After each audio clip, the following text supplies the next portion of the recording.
Have you ever wished that you had your own photography studio, a place that you can just go and create content without having to spend money on using somebody else's space? Well, you're in luck because that is what today's video is about. I am going to be showing you how I convert my living room into my own personalized photography studio.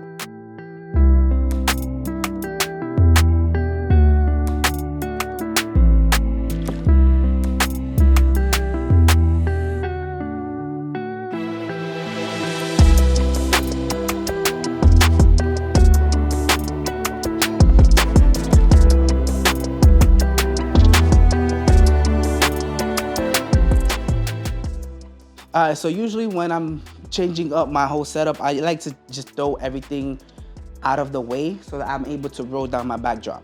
So first thing, this chair, out of here. And then the next thing is, I actually end up moving this table over here next to the TV, or I move a vase that's over here and a mirror, and I move that out of the way so I can just tuck this table into the corner. So let me just do that. And by the way, I always usually do this by myself, so please consider subscribing because this is not easy and by no means necessary am I trying to imply that it is.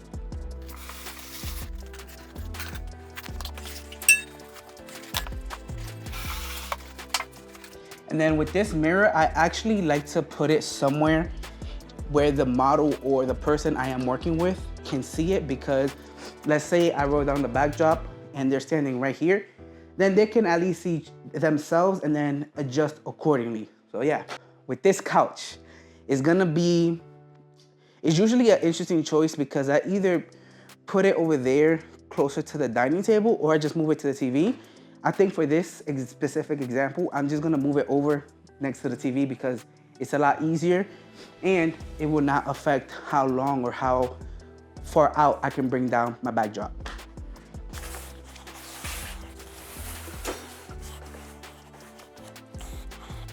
All right, and now that my couch is over to the left, I have a lot more room to work with. I could roll down my backdrop without having to worry about anything being in the way. And for this specific example, I'm not going to roll down the backdrop all the way because tomorrow's photo shoot that I am currently doing is gonna be a headshot. And for headshots, the backdrop doesn't need to be all the way down because again, headshots, shoulder up. Simple as that. By the way, these tubes that you're looking at right here, these are called auto pose. With this is I don't want to call it a clamping system, but it's basically the same thing. This goes up to the ceiling and this leaves absolutely no holes. It's like a super strong and sturdy suction cup that you pull down the lever here and then it expands so it has even further grip with the ceiling and then the floor. I promise you, this will not go anywhere unless you fully tackle it. And I could do that with confidence. Anyways, let me just continue rolling down this backdrop. All right, perfect. And just like that, the backdrop is rolled down. Now, where I have my auto pose, the heater is also right there. So I usually end up turning that off because I don't want anything to accidentally get burnt, or it's just a safety precaution thing.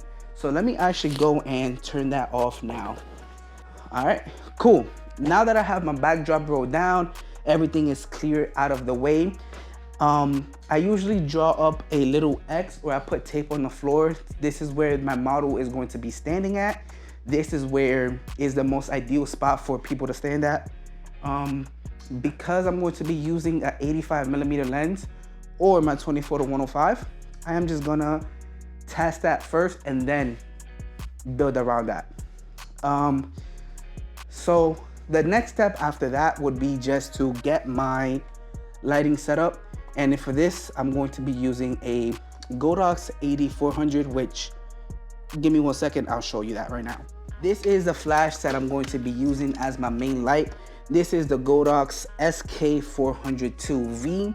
This was about 100 and something bucks and I got it used from B&H. The only problem with this is because I got it used, the back screen doesn't work, But luckily I was smart enough to use the trigger to find out what channel and grade this flash was on. So I don't really need the back screen because this never leaves my home, ever.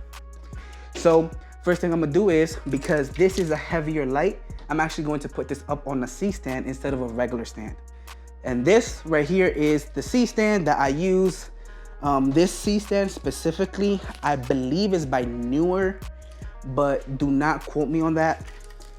All right, perfect. Now, the other two flashes that I'm going to be using for these headshots are gonna be these two 80-200 Pro lights. This one is by Westro, and then this one is just the regular Godox one. The reason why I have two different ones is because I actually ended up finding this one on Facebook Marketplace for like 150 to 100 bucks, and it was a steal, so why not?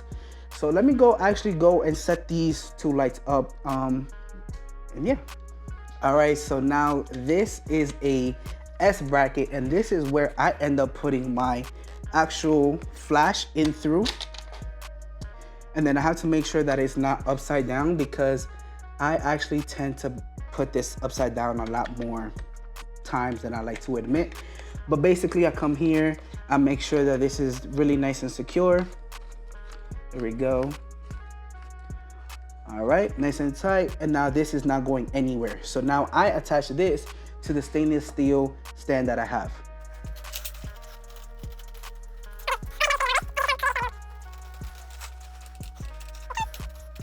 All right, perfect. Now this light is going to be my B light. This is going to be my secondary light, and this is mainly going to be to fill in the other side of the face.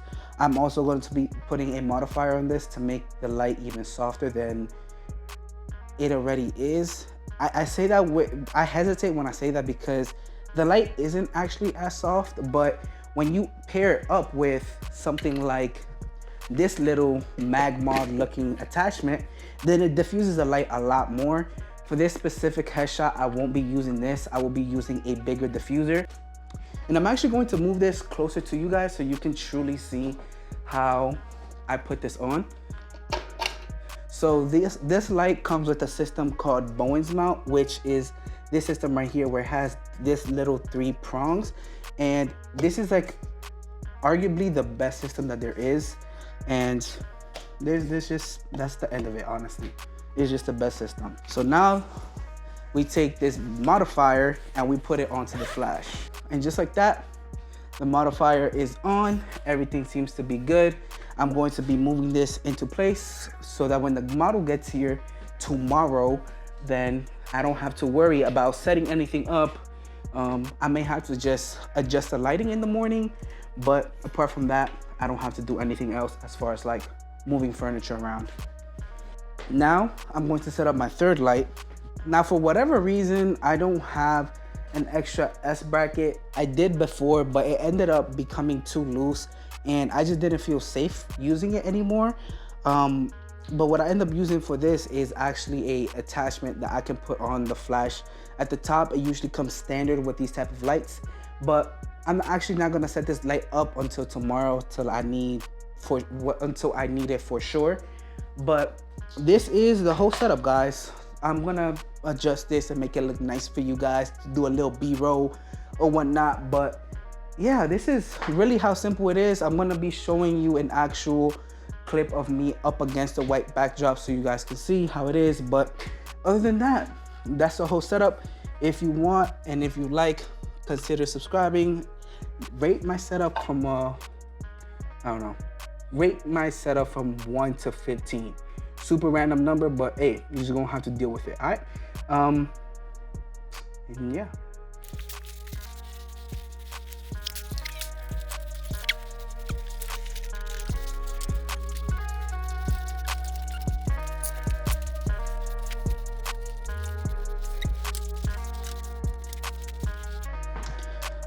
I forgot to mention, for headshots, I usually try to use some sort of tripod as well, just because I like to be able to capture emotion from the person, and it's very hard to do that when I'm constantly behind the camera.